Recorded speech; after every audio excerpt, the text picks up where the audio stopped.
I've witnessed inappropriate behavior from my leadership. It not only goes against my principles, but the values we believe in as a company. What to do? That's a good dilemma, right? This is a huge dilemma.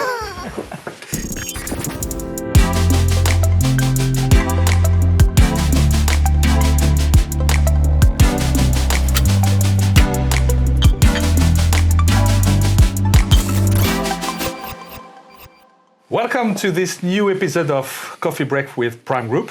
I have the pleasure to have with me today Duarte. Hello, and we're going to talk about work dilemma. Work dilemma. Yes, we keep our life making decisions, private life, professional life, making decisions. Most of the decisions are quite easy, right? When it's between the negative and the positive, the choice is easy. Yeah, in our job we have to make decisions every day. Yeah. Some of them are really hard decisions. Some of them are easy, okay. But at the end of the day, you have to make sure that everyone is happy. And this is quite difficult to achieve in today's work labor. So my main goal with my team and with my family is to make them happy. Mm-hmm. And that's not easy to achieve at all. Who are you, Duarte? Tell us a little bit about you. About me? Yes. Okay. So I'm Duarte. I'm 34 years old. I'm HR manager for Prime IT. Mm-hmm. I used to live in Évora, but I'm moving to Lisbon. I was born in Lisbon, and I moved to Évora a couple of years ago with my wife. I have two kids. Okay. A newborn and a 2-year-old kid. So it's pretty hard to manage all of this, of course. Well, I like to play drums, as I said before. Okay. So I'm not a musician at all, but I like to play drums. Make some noise? Make some noise. Yeah, at the end of the day, I make some noise. Only I don't play drums, actually. I make noise. I like to read, I like to drive, and that's all. I'm pretty basic, actually. All right. So in your job, you make a lot of decisions, right? Yes. You have to. I have to make decisions every single day. I don't know how many decisions I make per day, but I don't know. It's a matter of... Well, I believe this is what we live every day, making decisions all the time, right? What is a difficult decision for you? Well, it's a difficult decision. Yes. Do you want an example? Well, maybe an example, yes. Well, I have some questions every day, and I need to choose the correct path. I need to understand what kind of output the company needs. So, I don't know, it depends, because when I'm recruiting someone, for instance, I need to understand if it's the right person to fulfill the position. So at the end of the day, I need to make small decisions. Okay, I need to understand from the CV it's the right person to fill the job. In a group dynamic, for instance, I need to understand if it's the right person to meet that manager or another manager. So, and the final decision, hire or not to hire. So I make these kind of decisions every day. Right. So the kind of dilemma you could have is, if you recruit that person, but that's not the perfect person, okay, you have someone, but maybe the job will not be done correctly, or you don't have anyone. So the dilemma is not someone good for the job, or let's imagine this example. I don't How have would you to solve hire this? just for hire, you know. Yes, so I sure. have to hire the perfect person for the job. It's not easy to find the right person anymore. At the moment, it's difficult. 10 years ago, yeah. 10 years ago, it was easy because everyone was looking for a company who had the perfect work environment. Mm-hmm. Nowadays, it's quite different because the work market is completely crazy. So we have to be fast, and take fast decisions is not easy at all. So you have to choose correctly and fast. So this is quite hard to... This is another dilemma. Choosing to take time to make a decision rather to make a very quick decision. Maybe without as much information as we would like to have. But I feel that today no one is willing to wait. So 10 years ago, for instance, when I had a new job to fill, for instance, they gave me 15 days or 20 days to fill the job. Mm-hmm. Today, they ask me someone in 5 days. So this is really hard to achieve, actually. Okay, and they put the same level of expectations regarding the Exactly. people you hire. Yeah, but with less time than before. Yeah.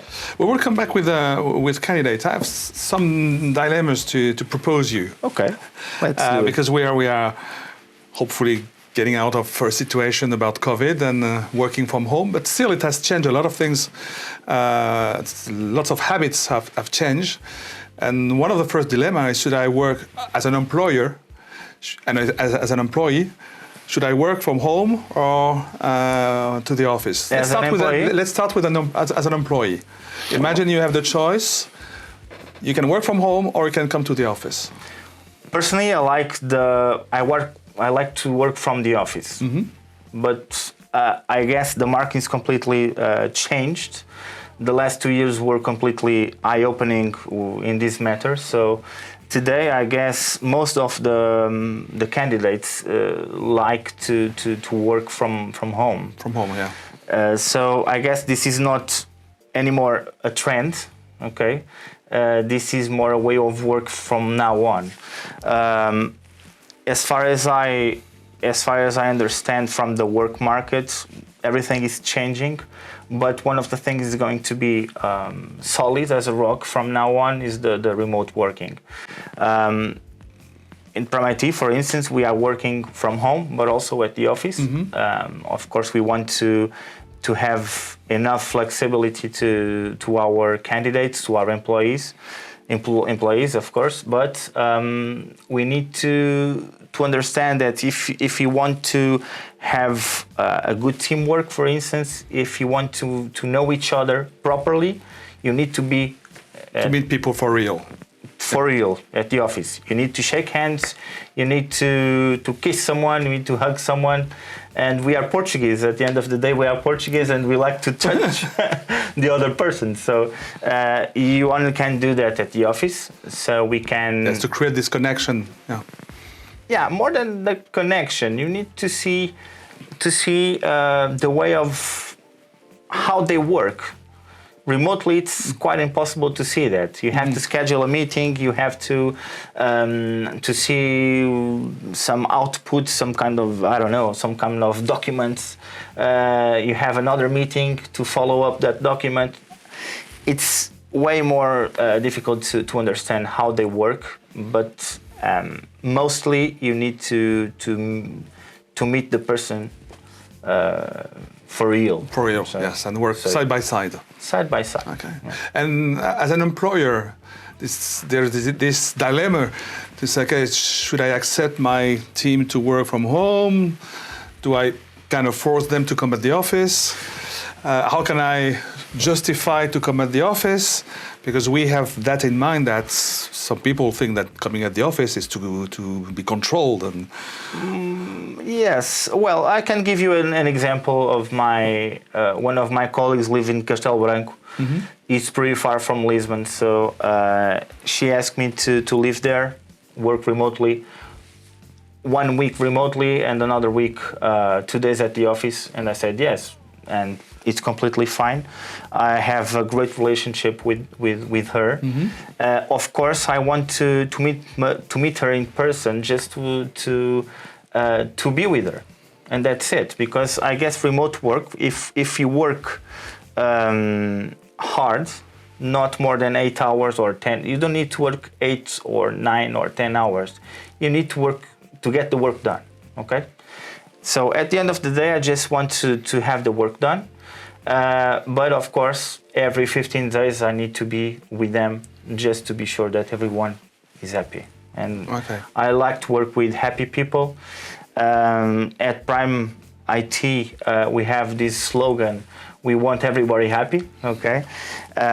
So we work with happiness on a daily basis, and I want to be the person who promotes happiness. So if remote working could be important for them, of course, let's give them the opportunity to work from home. okay, so giving some flexibility in Yes. using it or not using it. Yes. Because there are some people that for them it can be difficult to work from home. You know, there's the fridge always calling, the TV, the cat.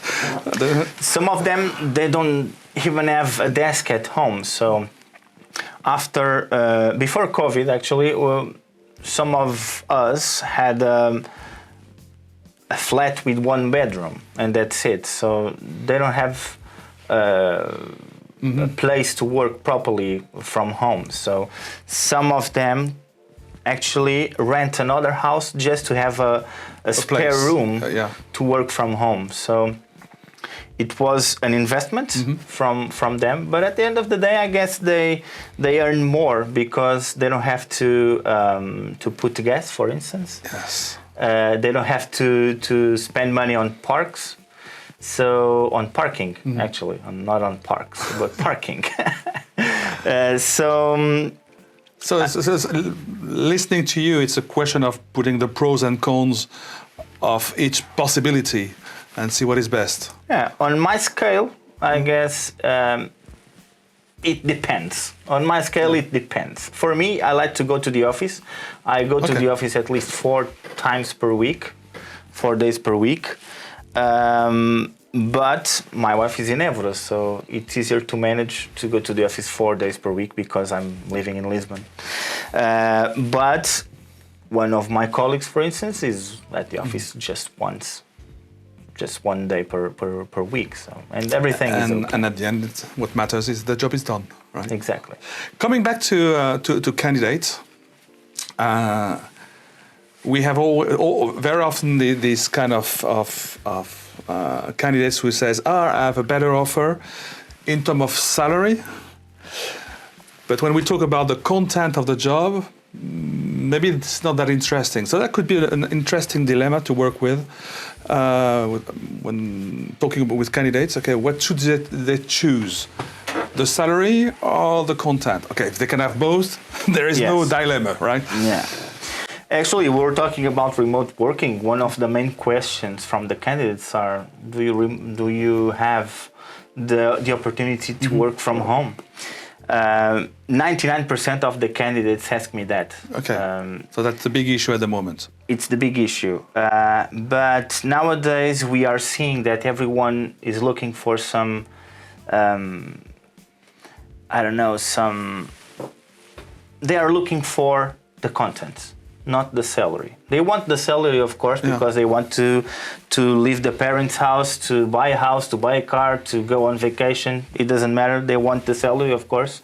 But at the end of the day, they need to be fulfilled with their jobs. So I need to sell the company, of course, to the candidate, but I also need to sell the project, the work environment, the flexibility, the I don't know. I just need to give them the opportunity to see a little bit of what we do, how we do it, and so we need to invite them to the office to see our facilities, to understand that we work in a different way. Okay, they have the flexibility to work from home, but we want to promote the office because it's good to work there. But still, we still have a lot of people saying, okay, your offer was nice, but I have a better offer here. Talking about salary, so I cannot refuse this offer. If you offer a low salary, you are not competitive at all. So you need to be at least competitive if you are talking about salaries. But of course, in a couple of months, everyone understands if the project is good enough for him to continue. So you have to have a solid project anyways. At the end of the day, it's all about the project and the salary, of course. But regarding that scale I told you about, the candidates prefer the project, okay? But in a long term, they need to have the salary as well. And the way they make decision is not the opposite. Like they prefer the short term, which is the salary, because it's tangible and they have it now, a good salary, rather than a project that is interesting and where they can build their career upon. It depends Very a often, lot. very often it's a short-term decision, right? So the short-term decision is get the money. But it depends a lot because some of our candidates can see in long term. From those who can see in long term, they accept the offer, the initial offer, because they can see in long term. Yeah. Okay, I can build a career here. And we are promoting that, of course. From those who choose only for the salary, we are not looking for them because we want to create. You know they will leave for a better salary as soon as they can. And we can, if we offer them, I don't know, the double we offer right now, they can leave anyway. So it's not a matter of salary. Mm-hmm. At the end of the day, it's a matter of projects and the opportunity to build a career. And we have that here. So this is quite interesting, but we don't have, not every candidate has this kind of drive. So it's getting harder to find these candidates. Okay, because the labor market is completely crazy. Everyone can change company. Yes. So very quickly. So it's instant decisions. For higher salaries. Yeah. But we had some interesting examples of employees that they leave the company, and a couple of months after that, they call us back. To come back. And they want to come back. So this is quite interesting because we have the project, we have the career, so it's a matter of choices. Mm-hmm. It's a huge dilemma, but for them. But you have to help them to solve this dilemma. Of course, we help them during their life cycle at Prime IT. We help them on a daily basis. Mm-hmm. But even after they leave, we follow them for, I don't know, 6 months, 1 year. We keep contact with them just to understand if they are happy with their new job. Some of them... And you never know. Yeah, no. You never know. Because we need them as well. We need everyone because we are building a fantastic team. And we, of course, we want to hire the best. So we are looking for them. I have more dilemma for you. Okay. You can pick some of them and discover them. I will discover that with you. Okay. This is our question jar.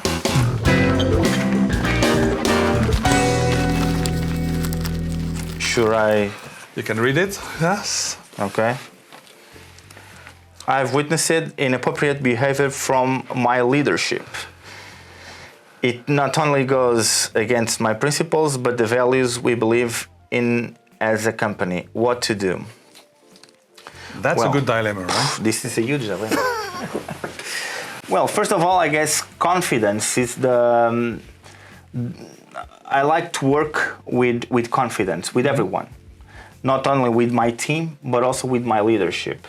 So the first thing I will do in this case is to speak with my leadership, understand why. Okay, understand the why and what can we do to solve this in a friendly way. But at the end of the day, this is really a hard dilemma. Yeah, because you might take a risk by talking to your exactly. Because you have to choose between be fired. You can be fired with one of those. It's always possible. And imagine, we can even put that on top of it. Imagine you're applying for a promotion at the same time. But it depends. I can give you an example. A few years ago, I worked with someone who stole the client's database from the company you worked before. Okay. So this was the main dilemma I had in my life so far. And I had to choose between doing nothing and close his career. So it was. I'm not saying that I ended his career, of course, but it was a huge dilemma for me. I had to think twice, 3 times, 4 times before I did something, and it was the biggest example of a dilemma in my life. Actually. With a high level of emotion, I believe. Yeah, because I had a relationship with him that allowed me to trust him.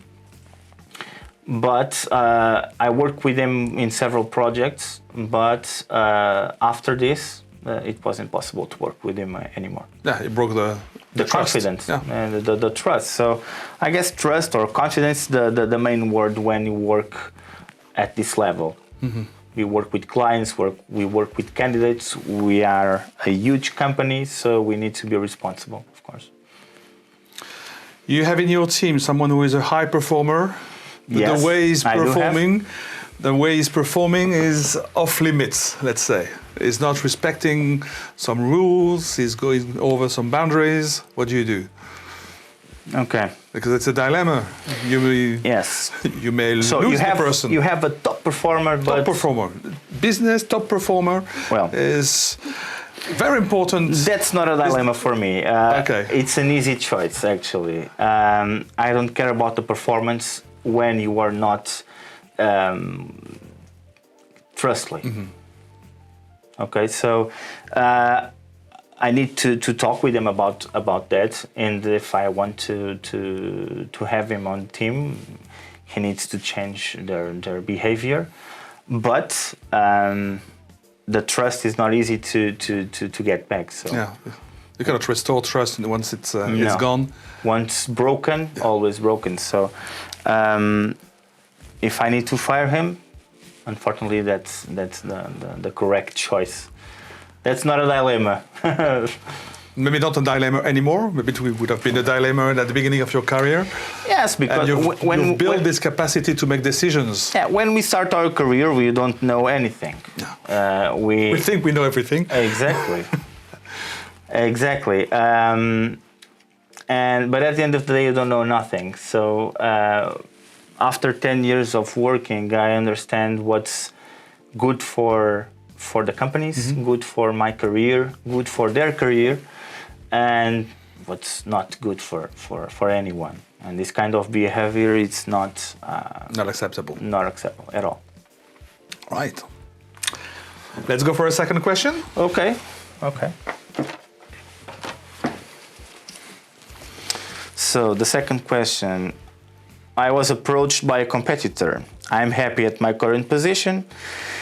Still, I accepted an interview and need offered an interesting opportunity. I am trapped. Okay, this is pretty common. You actually. shouldn't have accepted the first interview, but we like knowing what could be proposed. I'm okay with that. I'm okay with that. If some of my colleagues come to me and say, Duarte, I had an interview with a competitor, I'm okay with that because we need to understand, we need to read the market. We only can be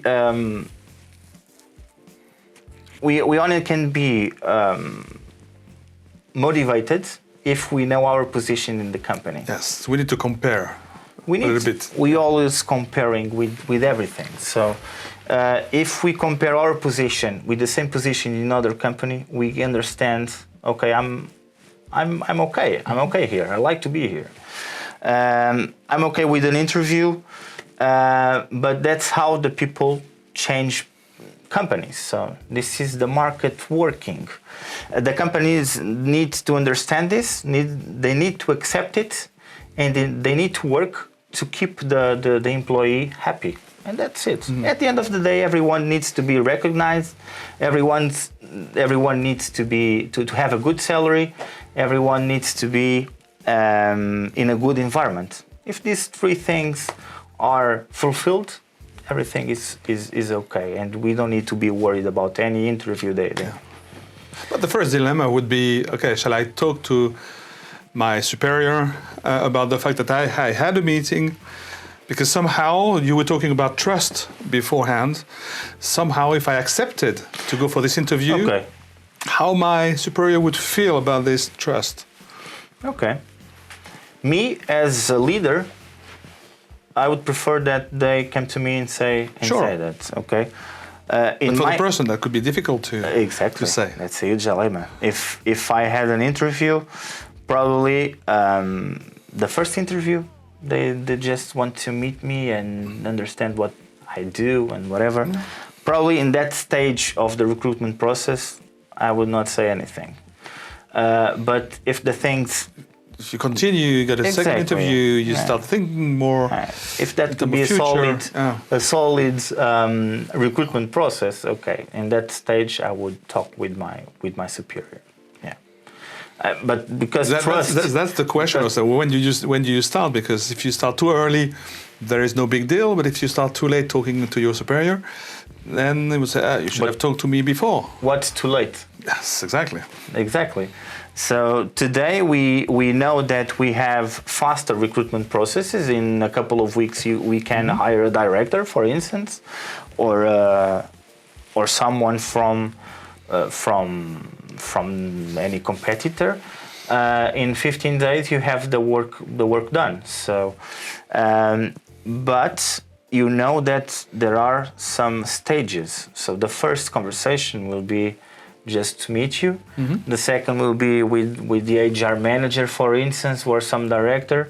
And there will be a third conversation. So you need to speak with your superior at least second conversation, second meeting.